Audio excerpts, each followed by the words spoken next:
मेरा 17 साल नौकर बहुत अच्छा था। मैंने उस पर बहुत ज्यादा भरोसा कर लिया था। एक दिन वह कहने लगा कि मालकिन, मुझे बाहर ठंड लगती है, इसलिए मैं आपके ही कमरे में सोऊंगा। मैंने सोचा कि हो सकता है बाहर ठंड लगता होगा, इसलिए उसे अपने कमरे में सोने के लिए इजाजत दे दिया। लेकिन जब आधी रात हुई तो उसने मेरे साथ लगातार 5 बार मैं हैरान रह गई कि इतना छोटा नौकर इतना ताकतवर कैसे हो सकता है। उसने तो मेरी चीखें, अब मेरी पूरी कहानी सुनिए। मेरा नाम ममता है। मैं देखने में काफी सुंदर थी। मेरी शादी अनिल से 8 साल पहले हुई थी। मेरा पति बहुत अच्छा था, मेरा हर बात मान लेता था। एक बार मेरा पति एक 17 साल के लड़के को घर ले आया। वह कहने लगा, यह लड़का बेसहारा है और इसके आगे पीछे कोई नहीं है। यह हमारे घर में बहुत कम पैसे में नौकरी करने के लिए तैयार है, बस इसे खाने और रहने के लिए दे देना। मेरा पति पैसे के मामले में बहुत ज्यादा कंजूस था, हर वक्त मुफ्त के चक्कर में रहता था। वह लड़का देखने में बहुत ही अच्छा और मासूम था। मैंने अपने पति से पूछ लिया कि यह लड़का आपको कहाँ से मिल गया। वह कहने लगा कि मेरे दोस्त के घर में उसने कुछ महीने काम किया है, लेकिन अब तो वो विदेश जा रहा है, इसलिए इस नौकर को मुझे दे दिया। वह कहा कि तुम उसे कुछ पैसे और 2 वक्त की रोटी दे देना और उसके बदले में तुम जो काम कहोगे वो कर देगा। ये सुनकर मैंने कहा, अनिल, हमारे घर में पहले से ही बस 2 कमरे हैं, जिसमें से एक को मैंने अपने कपड़े, सिलाई और बाकी के कामों के लिए बना रखा है और बाकी का एक हमारा सोने का कमरा है। तो फिर यह लड़का रहेगा कहाँ? मेरे इस सवाल पर वह कहने लगा कि तुम्हें फिक्र करने की जरूरत नहीं है, बस आंगन में एक चारपाई इसे दे देना, ये वहीं बिछाकर चुपचाप सो जाएगा। मैंने कहा, चलो ठीक है। वह लड़का बड़ा ही चुपचाप सा था। आखिर रोज सुबह सवेरे ही मैंने उसे किचन के काम में लगा दिया। वह चुपचाप मेरे बताए गए सारे काम कर देता था और मैं खुद ही पूरे घर की सफाई भी करती। मैंने उसे नाश्ता बनाकर दिया तो वह भी चुपचाप खामोशी से खा लिया। मैंने कहा, क्या तुम बोलते नहीं हो? तो कहने लगा, मैं आपसे क्या बात कर सकता हूँ मालकिन। मैंने कहा कि तुम्हारे घर वाले में से कोई भी नहीं है। वह कहने लगा कि पता नहीं, मैंने जब आंख खोली तो अपने आप को यतीम खाने में पाया। जब 10 साल का था तो एक औरत मुझे यतीम खाने से यह कहकर ले गया कि उसके घर में उसका कोई औलाद नहीं है और उसे बच्चा चाहिए था। वह कहने लगा कि मैं उसे अच्छे स्कूल में दाखिला करवा दूंगा, इस बच्चे को अच्छी शिक्षा दूंगी, लेकिन 10 साल की उम्र में ही उसने मुझे घर के कामों में लगा दिया। छोटे मोटे सामान लाना, बर्तन धोना, मेहमानों के आगे बर्तन लगाना, बाकी ऐसी ही जिंदगी गुजारने लगा था। जब वह औरत मर गई तो फिर उसके पति ने मुझे घर से बाहर निकाल दिया। फिर दूसरे दिन से नौकर का काम शुरू कर दिया, लेकिन जिसने भी रखा वो सिर्फ 2 वक्त की रोटी के लिए ही रखा। उससे ज्यादा किसी ने कुछ दिया नहीं। 2 रोटी के बदले में घर का सारा काम कर देता था। यह बातें सुनकर मुझे बड़ा दुख हुआ था। बेचारे की क्या जिंदगी थी। मैंने उसके सर पर हाथ फेरा और कहा कि तुम फिक्र मत करो, मैं तुम्हें थोड़ी बहुत पैसे भी दे दिया करूंगी। असल में मेरे पति की भी इतनी ज्यादा तनख्वाह नहीं है। वह कहने लगा, नहीं मालकिन जी, रहने दे, 2 वक्त की रोटी और घर में रहने के लिए जगह दे रही है ना, मेरे लिए यही काफी है। मेरा कौन सा खानदान है जिसकी मुझे फिक्र करनी है और उसे मुझे पैसे देने हैं। मेरे दिल में उस लड़के के लिए हमदर्दी पैदा होने लगी थी, लेकिन मैं नहीं जानती थी कि यह हमदर्दी मुझे बहुत महंगी पड़ने वाली थी। मेरे पति दूसरे शहर में रहकर किसी कंपनी में काम करते थे। जिस कंपनी में वह काम करता थे, उस कंपनी का मालिक मेरे पति को महीने में 1-2 बार दूसरे शहर में भी ऑर्डर देने के लिए भेज देता था। मेरा पति दूसरे शहर जाता तो 3-4 दिन बाद ही वापस आता था। उन दिनों घर पर मैं अकेली ही होती थी। मेरी शादी को 8 साल गुजर गया था, लेकिन मुझे अभी तक कोई औलाद नहीं हुआ था। मैंने सोचा कि अगर मैं किसी यतीम बच्चों के साथ अच्छा बर्ताव रखूंगी तो हो सकता है कि मेरी यह बात ऊपर वाले को पसंद आ जाए और वहां मुझे कोई औलाद दे दे। मैं शायद यही गलती कर बैठी थी। मेरा पति कुछ दिन के लिए अपने काम के सिलसिले में दूसरे शहर गया हुआ था। घर में केवल मैं थी और वह 17 साल का नौकर था। मैंने तो पहली बार उसको इस कदर देखी थी। जब मैं किचन में आटा गूंथ रही थी तो वो उसी वक्त किचन में आ गया। मैं किचन में बिना दुपट्टे के ही काम करती थी, लेकिन मैं नहीं जानती थी कि 17 साल के लड़के की नज़रों में इस कदर कशिश भी हो सकती है। मैं बिना दुपट्टे के आटा गूंथ रही थी कि वह सिंक में जमा बर्तन धोने के बहाने वह सिंक के पास खड़ा हो गया। मैं भी सिंक के बिल्कुल बराबर ही अपनी सोचों में गुम थी। उस वक्त अचानक मेरे वजूद पर किसी चीज को रेंगने की महसूस हुई। मुझे यह लग रहा था कि किसी की तेज नजर मेरे वजूद पर किसी आर्य की तरह वार कर रहा हो। मैंने झट से पलट कर देखा तो वह 17 साल का नौकर मुझे ही देख रहा था। वह कभी मेरे चेहरे को देखता तो कभी मेरे गोरे बदन को। वह इसी कदर नजरें चुराकर बर्तन धोने लगा। ये सब देखकर पहले ले तो मैं घबरा गई थी, फिर फौरन से मैंने किचन के दरवाजे पर लटका हुआ अपना दुपट्टा लिया और उसे ओढ़ लिया। उस वक्त मैं आटा लगभग गूंथ चुकी थी, इसलिए मैंने उसे एक डब्बे में डाला और फ्रिज में रख दिया और फौरन से किचन से बाहर निकलकर अपने कमरे में आ गई। मैं अपने बेड पर बैठकर यह सोचने लगी, आखिर यह 17 साल का लड़का मुझे इस कदर क्यों देख रहा था। लेकिन फिर मैंने सोचा कि शायद यह मेरा वहम होगा। वह इतना मासूम लड़का मुझे क्यों बुरी नजरों से देखेगा।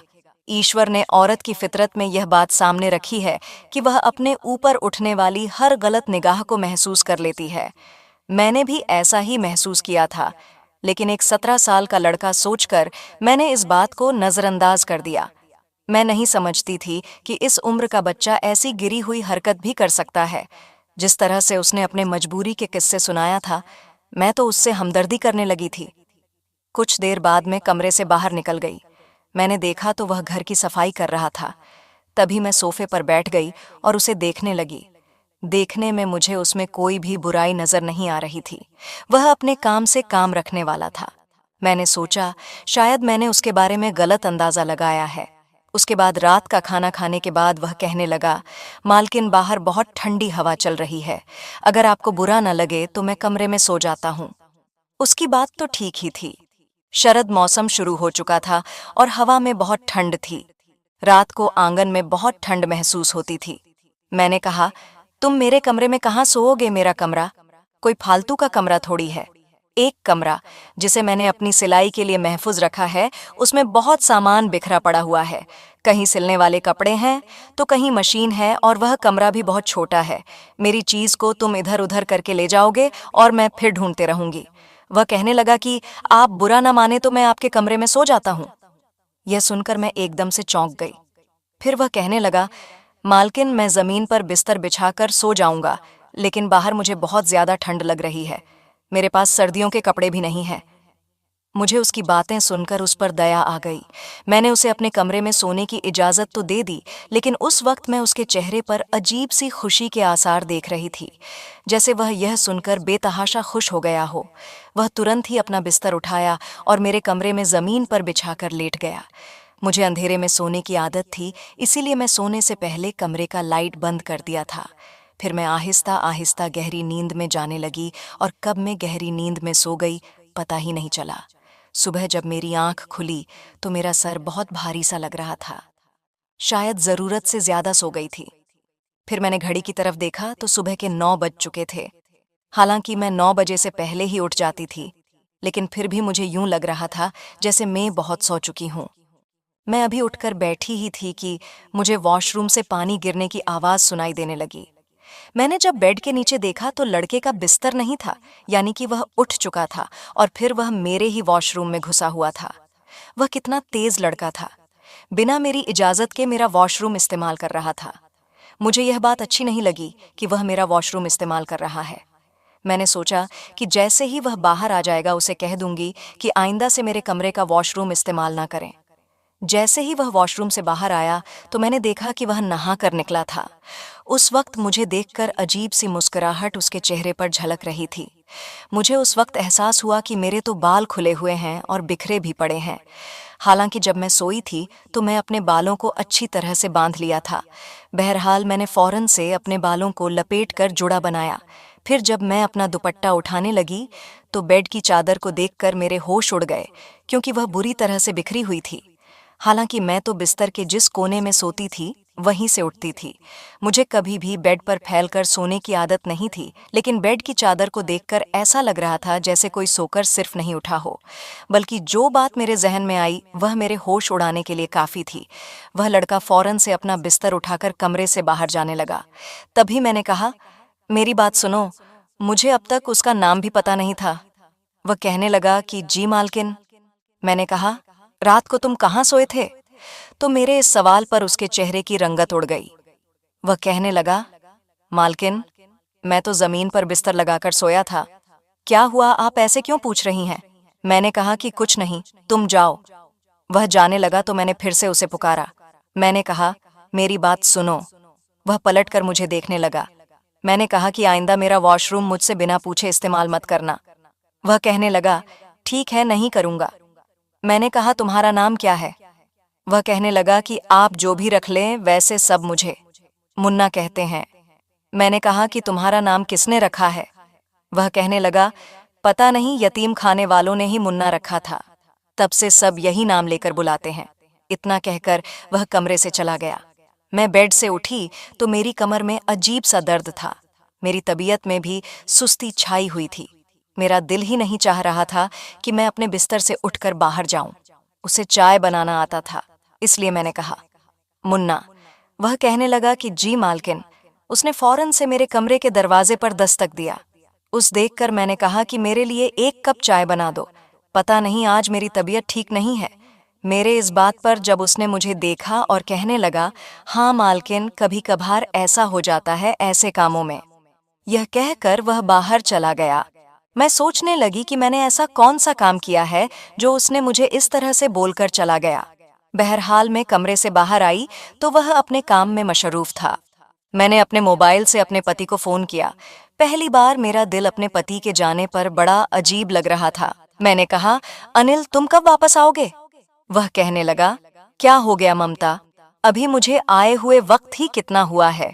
तुम्हें पता है, जब मैं दूसरे शहर में आता हूँ तो मुझे 3-4 दिन लग जाते हैं। पहले तो तुम कभी ऐसा सवाल नहीं करती थी। उसकी बात भी ठीक थी, लेकिन पता नहीं इस बार मुझे कुछ अजीब सा लग रहा था।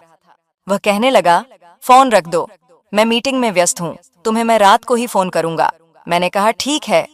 वह कहने लगा, वह लड़का तो ठीक से काम कर रहा है ना? मैंने कहा, हाँ, वह काम ठीक से कर रहा है। मेरी आवाज सुनकर वह कहने लगा, ममता, तुम्हारी तबीयत तो ठीक है, मुझे तुम ठीक नहीं लग रही हो। क्या हुआ है तुम्हें? हम दोनों मियाँ बीवी ही तो थे, इसलिए हमें एक दूसरे पर विश्वास और मोहब्बत थी। हम एक दूसरे के लहजे से ही यह जान जाते थे कि सामने वाला परेशान है या नहीं। मैंने एक गहरी सांस ली और अपने पति से कहने लगी, कुछ नहीं, बस कल से मेरी तबीयत थोड़ी भारी भारी सी लग रही है। मेरा पूरा शरीर थका थका सा लग रहा है। सामने खड़ा होकर मेरा नौकर मुझे ही आंखें फाड़ कर देख रहा था। उस वक्त भी उसकी नजरों में एक अजीब सी तपीस थी जो अपने वजूद पर पालती हुई महसूस हो रही थी। बहरहाल यह मियाँ और बीवी का आपस का मामला था, इसलिए मैं वहां से उठकर अपने कमरे में चली गई। उनका मीटिंग बहुत जरूरी था, इसलिए कुछ देर के बाद ही फोन रख दी। मैं एक बार फिर नियमदराज होकर बैठ गई। तभी दरवाजा हल्की सी चिड़चिड़ाहट पैदा करते हुए खुला। मैंने देखा तो दरवाजे पर नौकर ही खड़ा था। वह मुझे देखकर कहने लगा, क्या हुआ मालकिन, आपको कुछ चाहिए? मैं आंखें बंद में ही उसे नहीं में सर हिलाया। मैंने कहा, नहीं, मैं बस कुछ देर आराम करना चाहती हूँ। मैंने आंखें मूंदे हुए महसूस किया था जैसे वह दरवाजा के पास ही खड़ा मुझे ही घूर रहा हो। अगले ही पल मैंने आंखें खोलकर देखा तो वह फौरन हड़बड़ाकर अपना चेहरा दूसरी तरफ कर चुका था। वह कहने लगा, मालकिन, मुझे आपकी तबीयत कुछ ठीक नहीं लग रही है तो मैं आपके सर की मालिश कर देता हूँ। मैं बहुत अच्छी मालिश करता हूँ, लेकिन मैंने उसे इनकार कर दिया। मैंने इतना कहा कि मेरे लिए बस 1 कप अदरक वाली चाय बना दो, शायद उससे मेरे सर का दर्द ठीक हो जाए। वह सिर हिलाकर वहां से चला गया। कुछ देर बाद ही वह चाय लेकर हाजिर हो गया। चाय पीने में मुझे काफी कड़वी लग रही थी। उसने अदरक कुछ ज्यादा ही डाल दिया था। बहरहाल चाय पीते ही मुझे सुकून सा महसूस होने लगा था, इसलिए मैं बहुत जल्दी गहरी नींद में सो गई थी। मुझे इस बात की कोई परवाह नहीं थी कि घर यूं ही खुला पड़ा है, कोई आ गया तो, क्योंकि मुझे इस नौकर पर पूरा भरोसा था। वैसे भी उसने मेरी मौजूदगी में पूरे घर को बड़े अच्छे तरीके से संभाल लिया था। मैं उस वक्त सोई थी कि रात के 10 बज रहे थे। जब मेरी आंख खुली तो कमरा हल्की सी रोशनी में डूबा हुआ था। मैं जब उठी तो घड़ी पर वक्त देखकर बौखलासी गई थी। भूख से तो मेरी हालत वैसे भी खराब हो रही थी, सिवाय 1 कप चाय के पिया ही क्या था। मैं उठकर बाहर आई तो नौकर मुझे देखकर फौरन मेरी तरफ आया। वह कहने लगा कि मालकिन, आपकी तबीयत ठीक हुई हो तो आपके लिए खाना लगाऊं। वह तो जैसे मेरा इंतजार कर रहा था। मैं उससे कहने लगी कि तुमने मुझे जगाया क्यों नहीं, मैं इतनी देर तक कैसे सोई रही। मेरी इस बात पर वह हल्का सा मुस्कुराया और मुझे गौर से देखने के बाद कहने लगा, आप सोते हुए इतनी प्यारी लग रही थीं कि मुझे जगाना अच्छा नहीं लगा। उसकी बात पर मैं चौंक कर उसे देखने लगी। मैंने उससे फौरन कहा कि क्या मतलब है तुम्हारा? वह कहने लगा कि अरे मालकिन जी, आप इतने मजे से और सुकून की नींद में सो रही थी। भला मैं नौकर हूँ, मैं कौन होता हूँ आपकी नींद में खलल डालने वाला? वैसे भी पूरे घर के काम तो मैंने निपटा ही दिए थे, और काम ही कितने थे जो आपको उठकर करने थे, इसलिए सोचा कि आप सो रही हैं तो सोने देता हूँ। फिर मैं आपके लिए खाना बनाने चला गया। उसके हाथ में जादू था। उसने जो खाना बनाया था बहुत ही स्वादिष्ट था। उस दिन मैंने पेट भरकर खाना खाया। वह भी दूर खड़ा मुझे देख रहा था, लेकिन मैंने उसे भी सामने कुर्सी पर बैठने को कहा। उसी वक्त मेरे पति का भी फोन आ गया। मैं फोन लेकर कमरे में बातें करने चली गई। 2 घंटे से लगातार मैं अपने पति से बातें कर रही थी, और उस दौरान कमरा बंद था, लेकिन मेरा नौकर कमरे के बाहर ही मौजूद था। जब 2 घंटे गुजर गए तो अचानक दरवाजे पर दस्तक देने लगा। मैंने गौर से सुना तो बोल रहा था कि अब कितनी देर अपने पति से बात करेगी, मालकिन मुझे नींद आ रही है। वो इस कदर ऊंची आवाज में बोल रहा था कि उसकी आवाज यकीनन मेरे पति ने भी सुन लिया था। एकदम से फोन की दूसरी तरफ से खामोशी छाई थी। मेरा पति हैरानी से कहने लगा, नौकर कहाँ सोने की बात कर रहा है, भला मैं क्या जवाब देती? मैं फौरन से बात को संभालते हुए कहने लगी कि कुछ नहीं, बाहर सर्दी होती है ना, 2-3 दिन से ठंडी भी काफी बढ़ चुकी है, इसलिए अब नौकर घर के अंदर ही सोता है। कल रात भी यहीं मेरे कमरे में ही जमीन पर बिस्तर बिछाकर सोया था। इस बात पर पति कुछ देर खामोश रहा, फिर कहने लगा, उसको ज्यादा सर पर चढ़ने की जरूरत नहीं है, उसे बाहर आंगन में ही सोने को कह दो। अभी इतनी भी कोई ठंड नहीं है, नहीं तो घर का दूसरा कमरा थोड़ा खाली कर दो, वहीं पर एक कोने में वह अपना बिस्तर बिछाकर सो जाया करेगा।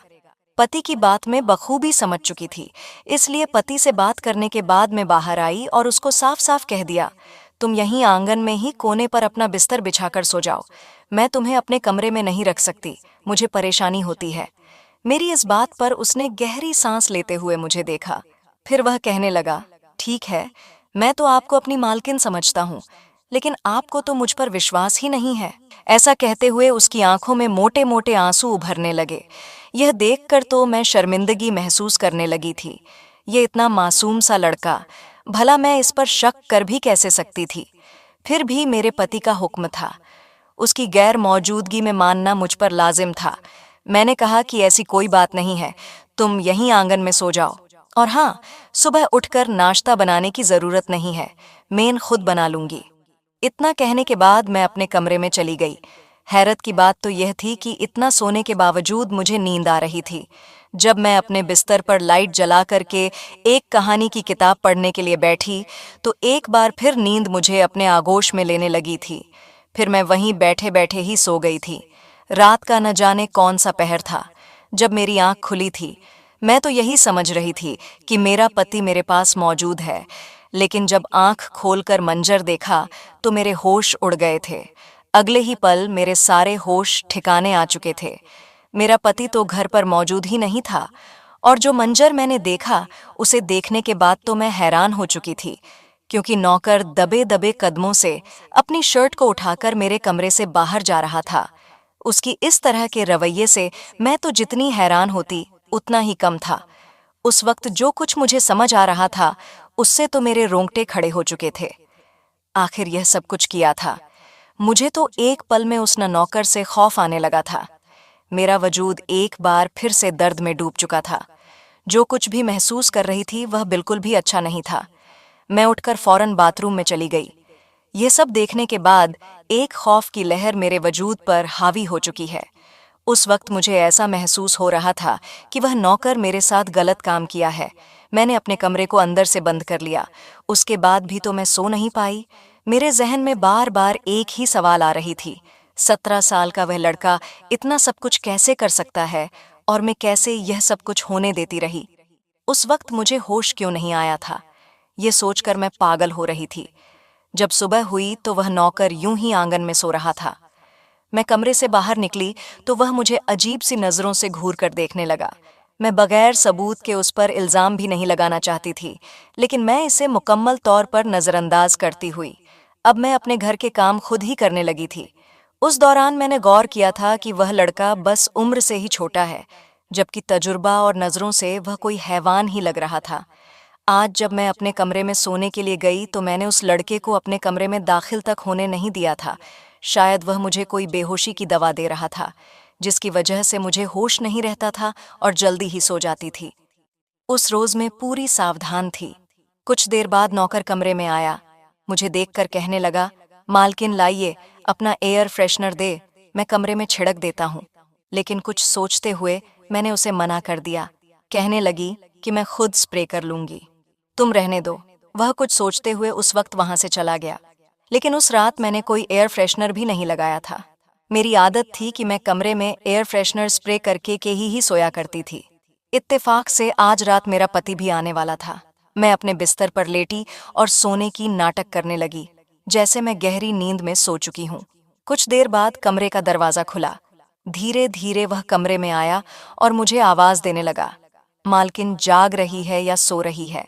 मालकिन जी, आपका मुन्ना आ चुका है आपके साथ रात गुजारने के लिए। शायद उसे यकीन हो चुका था कि मैं सो रही हूँ, इसीलिए वह अपनी असलियत दिखाने लगा था। मैं अपने वजूद में किसी चीज को रेंगने की महसूस कर रही थी। उसी वक्त दरवाजा धड़ाक से खुला तो मेरा पति वहां पर दाखिल हो चुका था। नौकर ने तो अपनी शर्ट उतार रखी थी, लेकिन अचानक मालिक को सामने देखकर वह हड़बड़ा गया, जबकि मैं भी उसी वक्त उठकर बैठ गई थी। मेरे पति मुझे और नौकर को देखा तो उसके माथे से पसीने छूटने लगे थे। दरअसल जो कुछ मेरे साथ हो रहा था या मैं महसूस कर रही थी, उसके बारे में मैं अपने पति को उस वक्त बता चुकी थी। मैं उन औरतों में से नहीं थी जो सही वक्त के चक्कर में नुकसान करवा लेती थी। अगले ही पल पति कमरे में दाखिल हुआ और उस नौकर की गर्दन पकड़कर थप्पड़ मारकर उससे कहने लगा कि तू जिस थाली में खाता है उसी में छेद कर रहा है।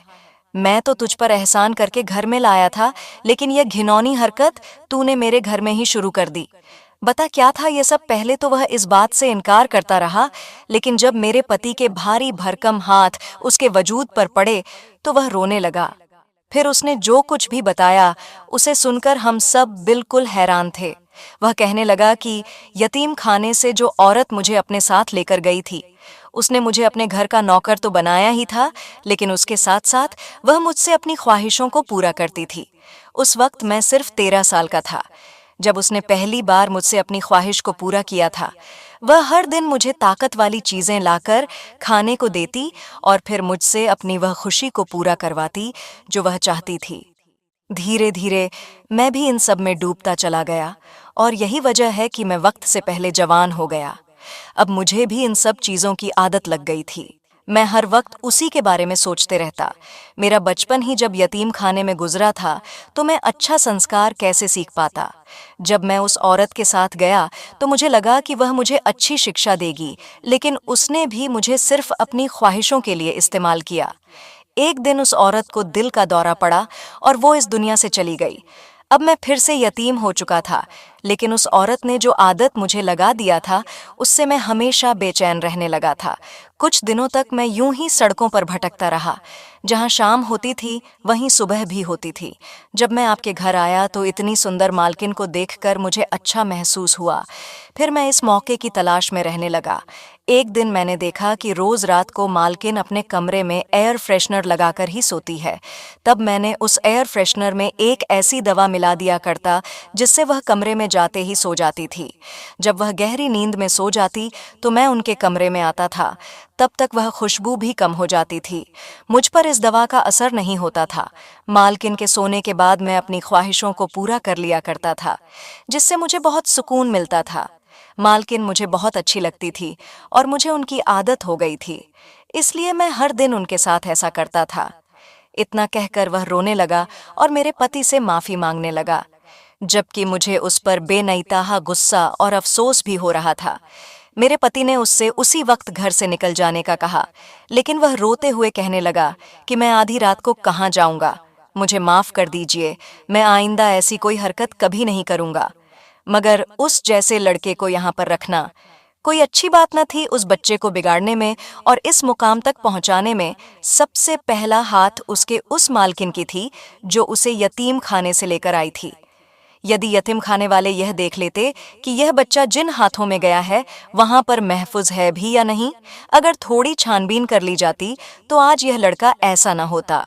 सारी रात मेरे पति ने उसे बाहर गेट के पास ही बैठा कर रखा और अगली सुबह होते ही खुद उसे पुलिस के हवाले कर दिया। पुलिस को भी यह सारे मामले से आगाह कर दिया गया था। उस लड़के को वहां अच्छी शिक्षा भी मिलने लगा जिससे कि वह एक अच्छा इंसान बन सके। बहरहाल काफी दिनों तक तो मैं अपनी असलियत को पता ही नहीं चलने दिया। मेरा पति दुनिया के अच्छे पति में से एक था। उसने मेरा भरपूर साथ दिया था। आखिर हम दोनों में मोहब्बत ही इतनी थी, उल्टा मैं ही शर्मिंदा थी। मगर मेरा पति कहने लगा कि मेरी गलती है, मुझे छानबीन करके नौकर को घर में लाना चाहिए था। अगर मैं उसे यहाँ न लाता तो यह सब कुछ नहीं होता। खैर, जो हुआ सो हुआ। अब से ध्यान रखूंगा और यह बात का पता किसी को नहीं चलने दूंगा। आपसे भी यही गुजारिश है कि अपने घर में किसी को रखें तो सबसे पहले उसकी अच्छे से छानबीन कर लें, क्योंकि जिस पर हम ज्यादा भरोसा करते हैं अक्सर हमें उसी से धोखा मिलता है। तो दोस्तों, वीडियो अच्छी लगी तो एक लाइक जरूर कर दीजिएगा।